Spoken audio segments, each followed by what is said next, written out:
मानसिया बयहाबो सिमां थायो थिग बेबादिनो जानो हागौ नोंहाबो सिमां दङ ओंखायनो बे सिमाङा गावनि जि व्यक्तित्व बेखौ प्रकाट खालामनो हायो बे व्यक्तित्वआ जेब्ला मानसिनि गेजेराव बुहुमनि गेजेराव गोसारो अब्लानो साफा मानसिनि व्यक्तित्वआबो गुबुन मानसिनि आदर्श जाना थाहैयो थिग बेबायदि लाहैनो थाखाय माबा मोनसे नोंहा मावनायनि गेजेरजों बे मावनायखौ नों सिमांजों ज' लोगो लगायनानै जाफुंसार होनायनि माबा मोनसे प्रजेक्टफोर दङ नामा? जाफुंसार होनायनि थांखिया आंनियाथ' दङ बर'नि गेजेराव आं सानो आरो जानो जोंनि आर्टिस्ट जेनेबा बर' हारिनि गेजेराव गासिबो बिथिङावनो जेरावबो आखा फाखा थाजानायखौ लुगैयो आरो आं बिदिनो जोंनियाव खम खोनायो आरो हिनजाव मानसि माबाखौ आर्टिस्टखौ दङबाबो आं जानो सानो बिदि हारिनि थाखाय सासे गिदिर आर्टिस्ट मुङै हारिजों जाबजों मिथिजानो लुगैयो आरो आं ओंखायनो दा गाव हारसिं हिसाबै नोंनि साननायखौ सिमांखौ जाफुंहोनो थाखाय माबा मोनसे प्रजेक्ट होनदों मावनायनि हाबाफारि लानायनि माबा मोनसे दासान्दि सोलिगासिनो दं नामा एबा आखायाव लादों नामा? आंथ' दा बिदि मावनायनि बागै एसे माबा दङ आरो गोसो दं। हमनानै ला ओरैखौ बुंनो नागिरदों आङो दा माब्लाबा ओरै जायो मोनसे गेदेर प्रजेक्ट लायो प्रजेक्ट होननाय लोगो लोगोनो जायगा नांगौ स्कप नांगौ सुबिदा नांगौ नङा होमबा ओमफ्राय हा नांगौ माबा मोनसे अबेबा दब्लायसे हाखौ लानानै अबेबा जायगाखौ लानानै बेयाव माबा मोनसे नोंहा जिहेतुकि नों आरिमु जालिया सासे जाबाय प्राइजबो मोनबाय बेनि उनाव भबिष्यत इयुनसिम गोजौ थाखोसिम थांबावनो थाखाय गावबा गाव मोनफा मोनफा प्रजेक्ट थानो नांगौ बे प्रजेक्टखौ जाफुंहोनो नांगौबा नों ओनसोलखौ लानानै गावनि न'आवनो लानानै माबा मोनसे गिदिर दिन्थिफुंसालिफोर आर्टनिफोर मावनायनि बिथांखिफोर लादों नामा बेखौ आं सोंदों। आंनाव मोनसे थांखि दंमोन आरो गोसोआव बे थांखिखौ जाफुंहोनो हागोन ना हाया बे समजों लोगोसे मिथिसिगोन आं सानदोंमोन जोंनि हारिनि थाखाय मोनसे मिउजियाम बायदि बानायनानै दोननो सानदोंमोन आरो आङो जोंनि हारिनि गासैबो थाजोबगोन बे मिउजियामाव जेनेबा जोंनि हारियाव मा मा रोंगौथि दं गोदोनिफ्राय मा बायदि सोलिबोयोमोन बर' हारिया बेफोरखौ मिउजियामाव बानायना दोननो सानदोंमोन आरो आङो बे थारमाने खोब मोजां मोनदों आं दा नैबे जि प्रजेक्टनि बाथ्रा बुंदों जि सिमां जि थांखि लादों बे मोजां जादों जोंनि बे ओनसोलावबो ओरैनो सामाजिक भाबै समाज सिबियारिफोरजों एबा गोरों मानसिफोरजों इन्टेलेक्सुयेल जायखौ बुङो बुद्धिजिबिफोर साननो गोरोंफोर सम रायलायनाय जायो जे जोंनि ओनसोलनि गासै गेदेमा सुबुंखौ लानानै जों बबेबा मोनसे बिदि जायगा नागिरनानै जों मोनसे प्रजेक्ट बानायनानै सुबिदा होनो हायो नामा आरो बेबायदि दय मिउजियामनि खोथा बुंदों बे स्टाइलजोंनो खामानि मावलांनाय आरो खोब बेवहाय निस्सय बे प्रजेक्टखौ लायोबा जोंनि ओनसोलनि लिडारफोरनियानो जा जेन'बा रिप्रेजेन्टेटिभ मानसिफोरनियानो जा बिथांफोरनिफ्राय जोङो थोजासे हेफाजाब मोननायनि माबाफोर राहा जोङो लामाखौ संदाननायाव गोरलै जागोन आरो बेबायदि हाबाफारि लादोंबा बेवहाय निस्सय जोंबो माबा मोनसे हायो नामा जोङो नाजागोन आरो बेबायदि मदद खालामनो आरो खबर लाबोनो थाखाय बेबायदि थांखि लानाया मोजां जादों। ओमफ्राय आंहा मोनसे सम न'आव थाङोबा नोंसोर थाङोबा सिगां उन्दैमोन नोंसोरो आङो नुदों जे गिबि स्केच खालामनाय आरो आं सोंदोंमोन बे स्केचआ सोरनिमोन बे आबौ खनसाल ब्रह्मनिमोन नङा होमबा थारैनो थारमाने गोसोआव थागोन बे आखिनाया ओमफ्राय बेनो हयथ' गिबिफोर नाममोन नामाथाय जेन'बा बे खनसाल आबौआथ' जेरै थेथानिबो मानसि नालाय खस्थारगौमोन बेखौ लानानै निस्सय आखिनांगौ दङ बेखौ लानानै प्रजेक्ट बानायनांगौ दङ हायो जेरै सैरे फाल्ला होननाया जोंनि ओनसोलाव थियेटाराव गिबि माबामोन आरो गाहनमोन आरो बिनिनो सासे अस्टारमोन डाइरेक्टरमोन दा बिनि नामावनो गोबां माबा दं सुंद' सल' नङा खुगा मेथाइ दं बुथुमनाय माखासे आंनाव दं दा बेयो सिगां आं लाखिदों आरो गावनि आखाइजों लिरनाय माबाजों लिरनाय दा निस्सय बेफोरखौ मोजाङै गोसोखांथि लाखिनानै बिनि महरखौ मोजाङै लाखिनायाव गोसो होथाबनानै जुदि आखियोबा थारैनो जोंनि जि बारग'लांनाय सुबुंफोर बेखौ हमथाना लाखिनो मोजां जागोन आरो बेबायदिखौ आं लाखिनो थाखाय खावलायबाय आं नाजागोन दा जोंनियाव ओरैनो नैबे फथा दैसा दैमाखौ सेर लायोबा बे फथा दैसानि सेरफांखौ हमनानै जोंनि ओनसोलनि क'क्राझारसिम फ्राय बर' जाथिखौ दैदेननाय माखासे लिडारफोर दं आरो गोसोआव लाखिबाय बेफोरखौ दिहुन सम सम औ आखिनो हागोन आरो बानायनो हागोन इण्डियाननि लेभेलसिम माबा मोनहैनाय भारत हादरसिम बे फटारिफानि सेरनो आरो दा बेखौबो एसे नोजोराव लाबानो जाबाय गासै आरो माबासै बेनिफ्राय आं दा मोनसे खावलायनो नागिरदों खायसे खायसेखौ जों नुबोबाय जेन'बा देश बिदेश गिदिंनानै नुयो जे जायगायाव सासे मानसिखौ नुयोबानो दसेनो आखिब्रबनो हायो नायनानै दा हमना ला नोङो नायनानै जोंखौनो आखिब्रबनो हायो नामा देनाय हायो देलाय माबा नायनायनि आरो स्केच बोनानै आरो मोजां बाथ्रा जा बारग' MCLA सारा नोंखौ माखासे थुलुंगाबो होबाय आरो बुंबायबो नोंस्रा बिबौआ कनसानन ब्रह्मआनो सासे बे समाज बे हालामनि सासे गोख्रों समाज मावथिखामोन सासे बर' साहित्य सभाखौ बे CK साहित्य सभाखौ दैदेनबोनाय आरो गान थियेटारबो सामलायबोनाय सासे समाज मेंग्रोङै मावथिमोन लोगोसे बे बायदि सुबुंनि सावगारिखौ दा नों सासे फिसौजो जानानै सासे आर्टिस्ट जानानै थाजोर सावगारि आखिनानै समाजनि दिन्थिनो गोनां दङ बे मोनसे आरोबाव मोनसे जाबाय मा जोंनि एबसुनि फाउन्डार प्रेसिडेन्ट बानेस्वर बसुमतारीमोन बायदिनो मुर्तिखौ बानायनानै दिन्थिबाय दा बिदिनो माखासे जोंनि बर' हारिनि गेदेमा जोहोलावफोर दं बिसोरनि मुर्तिफोरखौ बानायबाय थानानै सावगारि आखिनानै जोंनि गेजेराव आंबो सानदों गासैखौबो बानायजोबनानै मिउजियामाव आखियो दा जोंनो मोनसे नैबे बिथाङा बुंनाय बायदि दा हमना ला सोरखौबा नायनानै बेयावनो आखिनांगौ आरो बे गोसोखांनानै बेथ' गोसोखांनाय गावहाबो आखिनाय दंखायो दा नैबे मुहुर्त समावनो आरो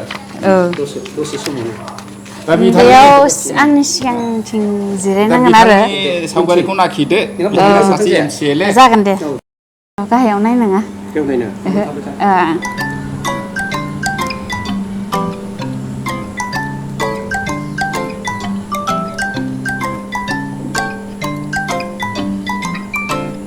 एसेबां बारा मोजां जायाबाबो बे मोनसे आखिब्रबनायसो नालाय बेखायनो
मोसाहारिया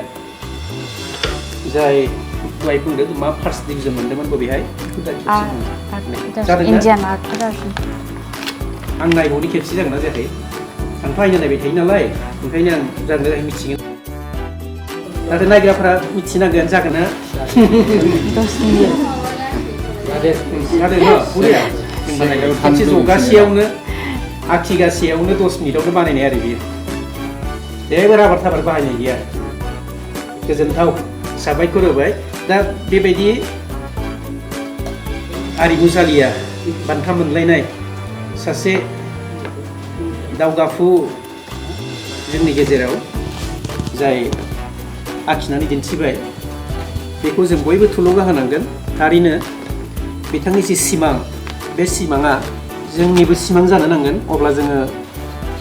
जाफुंसार खालामनायाव हेफाजाब खालामनाय जागोन आरो बेखौ जों हास्थायनानै जोंनिबो सिमां हिसाबै खालामना लानानै बिनि थाखाय जोंनि थाखाय जायगानि थाखाय हारिनि थाखाय जि मावनांगौ दङ बेखौ जों जयैनो मावलांगोन होननानै सानो नांगौसेबांखौ हायाबाबो जोङो होनो हानाय हेफाजाबखौ होलांबाय थानो थाखाय जों बाथ्रा होबाय आरो उनसिम बे गोसोनि बोलोनि जि एसे एनै हायो बेनिफ्राय माबा मोनसे हायोबा जों हानायखिनिखौ थाखाय जा फैसायै जा लुबैनायसोथ' हाखाया नङा होमबा उनफ्राव जों नाजालांबाय थागोन बे जि प्रजेक्ट लानाय बेनिफ्राय जोंनि जि प्रजेक्ट लानो साननाय बे कथा दैसानि सेरफाङाव कथा दैमानि सेर सेर बेखौ जोङो मिउजियाम हिसाबै उनफ्राव खालामनायाव नैबे दिनैनि जोंनि जि जागायनाय बे जागायनायजों जों मिथिहोनो नागिरदों जे कथा दैसानि सेर सेर जाय मानसिफ्रा दिनै जोङो गसंनानै गाबथानानै दङ पलसानन ब्रह्म आबौनिफ्राय सैरे फालानि जे डाइरेक्टरमोन लिरगिरिमोन बेनिफ्राय बानेश्वरा दैखौ हमनानै दिनैसिम नैबे फोथाराव बेवहायनो दानि बिटिआरनि बिटिसिनि चिफ प्रमद बर'आ बिनिफ्राय देरहालांबाय आरो बिनि उनाव जोंनि गेदेमा दैदेनगिरि सान्थौगिरि दानि मिनिस्टार केबिनेट मिनिस्टार आसामनि उरखावग्रा ब्रह्म बिथांमोननि जि जोंनि जि सिन्था जोंनि जि साननाय बे साननायखौ जोंनि बे कथा दैसानि सेर सेर बानायनो नागिरनाय बेखौ लानानै जोङो जि प्रजेक्ट लानो नागिरदों बेवहाय बिथांमोना गुबै मैखोमै बेवहाय हाबसननांगोन आरो हाबसननानै थागोन होननानै जोंहा साननाय दङ मानोना बे कख्लाबारि समस्तिनिफ्रायनो बिथांमोना आसामसिम बड'लेण्डनि चिफ जाहैनो हाबाय आसामनि दा जाय उरखावग्रा ब्रह्म बिथाङा केबिनेटनि मिनिस्टार जागासिनो दङ बिथाङाबो थारैनो बेवहायनो गिबि फुजा फैनानै देरहालाङो बै देवलसालियाव आरो प्रमद बर'आबो नैबे जोंनि कख्लाबारि समस्तिनिफ्रायनो चिफ जाहैनो हाबाय ओंखायनो बिथांमोनाव बेवहाय मावनांगौ दं होननानै जों सानो बे जों जाय मिउजियामखौ बानायनो नागिरदों सानस्रि ब्रह्म मोसाहारिखौ जों लानानै जि प्रजेक्ट बानायनो सानदों बेखौ मोगथां महर होनायाव बिथांमोननिसिम जोङो गुरै खावलायनाय आर'ज गाबबाय बे प्रजेक्टखौ लानायाव बिथांमोना थोजासे मावनांगौ दङ होननानै जोङो मावनो थाखाय आर'ज गाबबाय आंहा 10 मिनिटनि गेजेरावनो बेखौ पेन्सिल लानानै उइदाउट राबारजों गोख्रों राबारसिनो खनसेनो लिरनानै जोंनि आगोलनि बारग' एमसिएलए उनि बसुमतारीनि सावगारिखौ आखिनानै दिन्थिबाय नायदो रायजोफोर बे जादोंना जाया बिथां उनि बसुमतारीया जोंनि सेरावनो जिरायनानै दं आरो मिलायनानै नायबानो जाबाय आंबो दासो बालायनो नायनानै नुदों आरो एक्जाक्ट मोननाय बायदि मोनदों दहाय आं नायनो बारा नुवाखैमोन कालार होआखै खनसेनो पेन्सिलजों होदों उइदाउट राबार बे थारैनो बाख्नायथाव 10 मिनिटनि गेजेरावनो बिथां आरो सुबुं सम्पद दङ बिथांमोननि सावगारिखौ जोंनि हारिमुवारि दिन्थिफुंसालियाव हारिमुआव दं थुनलाइयाव दं बेखौ सरजाबनानै दोननायाव दं रिजार्भ खालामनानै दोननाय